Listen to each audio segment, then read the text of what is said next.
नमस्ते प्यारे दोस्त, मैं चंद्रपाल और स्वागत करता हूं इस वीडियो में। और आज के टॉपिक है भारत के समक्ष उत्पन्न प्रमुख चुनौतियां।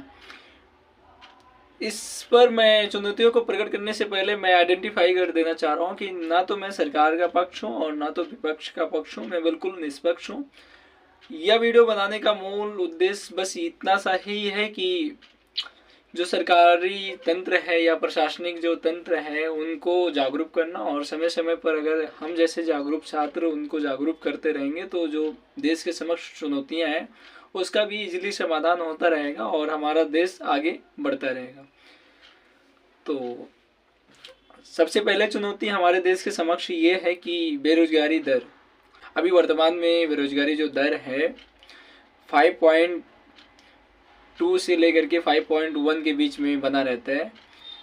ये 2025 का डाटा है। 2026 में और अधिक होने की संभावना व्यक्त की जाती है, और उसमें से भी ग्रामीण क्षेत्र में 4.6 ही है, लेकिन शहरी क्षेत्रों में बढ़ करके वही डाटा हो जाता है, 6.9 के करीब में पहुंच जाते हैं।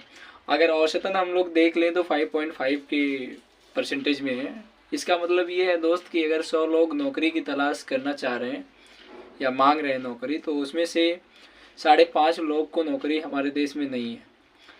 तो ये हुआ परसेंटेज इसका। और बेरोजगारी का से भी अगर मैं इस एक लाइन में स्पष्ट करना चाहूँ तो बेरोजगारी नौकरी मांगने की इच्छा होते हुए भी अगर नौकरी नहीं मिलती है तो वो बेरोजगारी है। आप अगर पढ़ रहे हैं और नौकरी मांगने की कोई इच्छा नहीं है तो आप बेरोजगार नहीं हैं। बेरोजगार वो होता है जो नौकरी मांगने की इच्छा रखता है, वो नौकरी मांगने के लिए तलाश करता है और काम करने के इच्छुक है, वो बेरोजगार। अगर उसको नौकरी नहीं मिल रही तो वो बेरोजगार है। दूसरा पॉइंट अगर हम देखें दोस्त तो गरीबी और आय असमानता।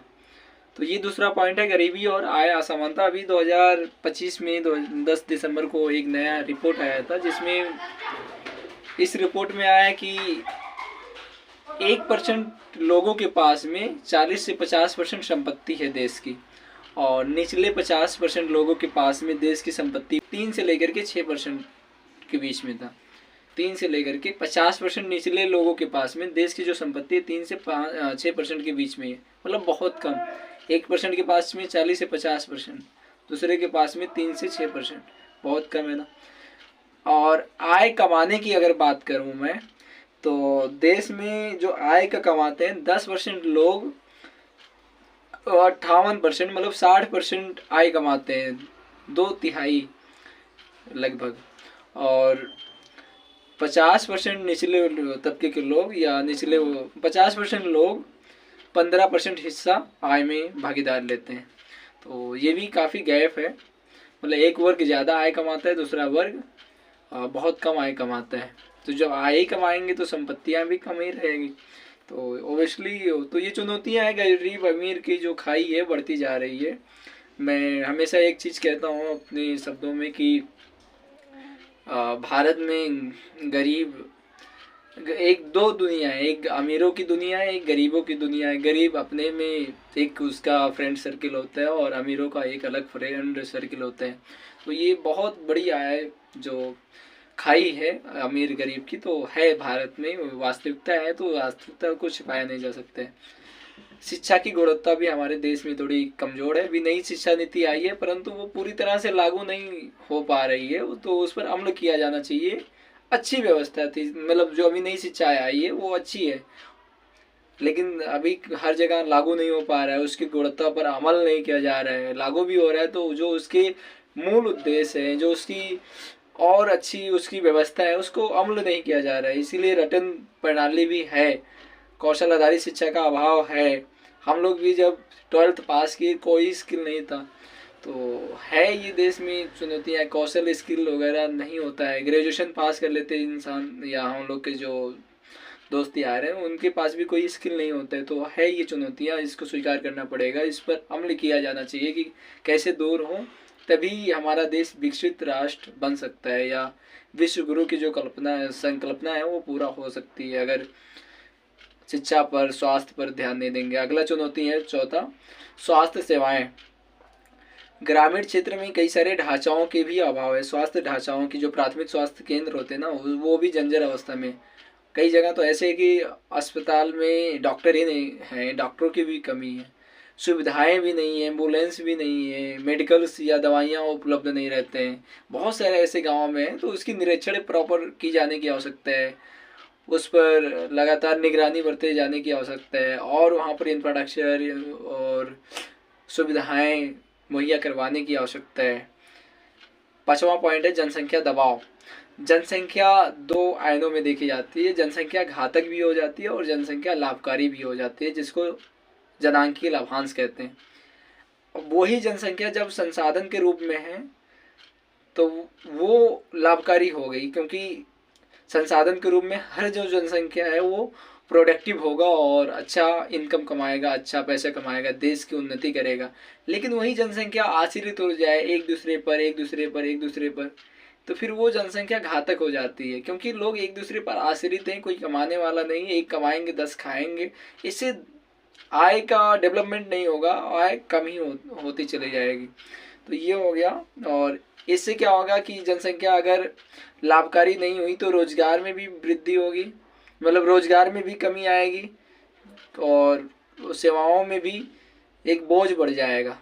तो सेवाएं, क्योंकि जनसंख्या लाभकारी नहीं है, और जनसंख्या लाभकारी होगी तो रोजगार कहीं ना कहीं खोज लेगा और अच्छे खासी सेवाएं देगा, तो उससे काफ़ी जो दबाव है वो नहीं महसूस होगा। तो वो प्रोडक्टिव बनाए जाने की आवश्यकता है भारत में, क्योंकि भारत युवा प्रधान देश कहलाता है, जनसंख्या विश्व में सबसे अधिक हो गई है। पर्यावरण संकट, पर्यावरण संकट को अगर हम बात करें तो पोल्यूशन जैसे है, भारत में पर्यावरण संकट भी तो है, पोल्यूशन है, जल संकट है, जलवायु परिवर्तन है। तो ये सब जो है तो इस पर भी अमल किया जाना चाहिए अच्छा खासा। उस पर्यावरण से संबंधित बहुत नीतियाँ हमारे देश में बन चुकी है, परंतु अप्लाई उसमें से 10 भी नहीं हो रहा होगा। तो इस पर अमल किए जाने की आवश्यकता है। आप देखेंगे तो उसका लिस्ट बना पड़ा है, पर्यावरण से संबंधित बहुत सारी नीतियाँ हैं, तो उस पर भी अमल किया जाने की आवश्यकता है। कृषि संकट, कृषि संकट अभी 3 बिल आया था तो वो वापस हो गए, तो उसको वापस ले करके बैठ जाना ही सोल्यूशन नहीं होता है, उस पर रिफॉर्म करने की आवश्यकता होती है। उस पर देखना चाहिए कि क्या सुधार किया जा सकता है, किस प्रकार से और उसमें नवाचार या अच्छी चीज़ें जोड़ करके उसको इम्प्लीमेंट किया जाना चाहिए। किसान बिल लेके आए और आप वापस करके फिर उसको खारिज कर दिए पूरी तरह से, तो ये अच्छा नहीं हुआ ना। उसमें सुधार करके रिफॉर्म करके जो किसानों की मांग थी या अपनी तरफ से भी, और सारी चीज़ों पर एक बैठक होनी चाहिए और उस पर संतुलन बना करके और फिर जो हितकारी हो किसानों के, तो वो चीज़ किया जाना चाहिए था ना। लेकिन वापस ले लेना और ले आना और वापस ले लेना ये सोल्यूशन नहीं होता है। वापस ले लेना, उस पर रिफॉर्म करके फिर उसको इम्प्लीमेंट करना, वो सोल्यूशन होता है। किसान संकट, कृषि संकट के कारण किसानों की आय गड़बड़ हो जाती है, कर्ज में डूब जाते हैं, जलवायु जो जोखिम आता है उसमें भी वो पूरी तरह से तहस नहस हो जाते हैं। भारत में किसान को ही अन्नदाता कहा जाता है, और जो भारत या पूरे विश्व के स्तर पर अगर देखा जाए तो किसान ही तो होते हैं जो हर किसी के पेट को पालते हैं, भरते हैं। 8वां पॉइंट है भ्रष्टाचार, प्रशासनिक चुनौतियाँ। अभी भी लाल फीताशाही वाली जो व्यवस्थाएं हैं, आप सोशल मीडिया पर बहुत ज़्यादा वायरल चीज़ें देखते होंगे कि भ्रष्टाचार यहाँ हो रहा है, यहाँ हो रहा है, यहाँ पूरी तरह से ख़त्म नहीं हो रहा है। तो उस पर भी एक निगरानी तंत्र थोड़ी मजबूत किया जाना चाहिए। क्या होता है कि जो प्रशासक सिस्टम है तो उसी के अंदर गड़बड़ घोटाला चलता रहता है। जो जांच एजेंसियां हैं वो भी पैसे खा लेती हैं, जांच नहीं करती हैं। जो उच्च स्तर के पदाधिकारी हैं, निचले स्तर पर उनका निगरानी बरतते जाना मतलब ज़रूरी होता है, तो वो भी पैसे कमीशन खा लेते हैं, वो भी जांच नहीं करते हैं, प्रॉपर मॉनिटरिंग नहीं करते हैं। वहाँ पर कई जगह तो हर प्रशासक को भ्रमण के लिए मतलब जाना आवश्यक होता है। पारदर्शिता तथा जवाबदेही की कमी है इसमें, भ्रष्टाचार और प्रशासनिक चुनौतियों में। तो ये होना चाहिए, तभी तो देश उन्नति करेगा, तरक्की करेगा। 9वां पॉइंट है सामाजिक तनाव। जाति, धर्म, लैंगिक असमानता से बहुत सारे मुद्दे उभर के सामने आते हैं, जिससे जो सामाजिक तनाव होता है बढ़ता है। अभी हमारे गांव में सांप्रदायिक हिंसा बहुत ज़बरदस्त हो रहा है, जैसे हिंदू मुस्लिम को लेकर के। तो उधर भी क्या है कि अब ये क्या है, सामाजिक तनाव ही तो उत्पन्न हो रहा है। अगर वो मिल करके काम करेंगे तो उस समाज का डेवलपमेंट होगा, लेकिन अगर वो विरोधाभास ईर्ष्या द्वेष से काम करेंगे तो फिर उस समाज तो और ज़्यादा गर्त में जाएगा ना। तो इस पर भी ध्यान देना चाहिए प्रशासक वर्ग को। आंतरिक और बाह्य, 10वां पॉइंट है आंतरिक और बाहरी सुरक्षा। ये भी हमारे देश के लिए चुनौती है। आंतरिक विद्रोह कई जगह ऐसे हो जाते हैं, तो जो भी देश के लिए घातक है। और बाहरी सुरक्षा भी आतंकवाद हो गया, सीमा विवाद हो गया, साइबर खतरे हो गए, तो ये सारे आंतरिक और बाह्य सुरक्षा में आते हैं। तो इस प्रकार से बहुत चीज़ों पर अमल किया जाने की ज़रूरत है अभी भी। और कुछ चीज़ें हो रही है, उपाय हो रहे हैं, मैं उपाय भी दे सकता था, परंतु इतनी बड़ी जो सरकारी मशीनरियां हैं, कैबिनेट सचिव हैं और बाकी उनके आला दर्जे के अधिकारी वर्ग हैं, तो उनके सामने अगर मैं कुछ सुझाव दूं तो वो उचित नहीं होता है। तो यदि वो सब हैं तो बस चुनौतियां मैं काउंट करा दे रहा हूँ, उनको थोड़ा जागरूक, उनको थोड़ा उन तक अपने संदेश पहुंचा दे रहा हूँ। तो वो आगे उस पर विचार करें और उसमें सुधार करने की कोशिश करें जहाँ तक हो पाए उनसे। और मैं फिर से निवेदन करना चाहूँगा सरकार से ही, क्योंकि वर्तमान में सरकार ही ध्यान दे करके इन सब चुनौतियों पर अमल कर सकती है। प्रशासक इस पर विचार करे। और फिर में मिलते हैं किसी एक खास टॉपिक के साथ। तब तक के लिए आप सभी को से नमन। और मेरी बस विनती इतनी सी है कि समस्याएं का समाधान हो और देश हमारा प्रगति की राह पर आगे बढ़े। धन्यवाद, बहुत बहुत आभार आप सभी का।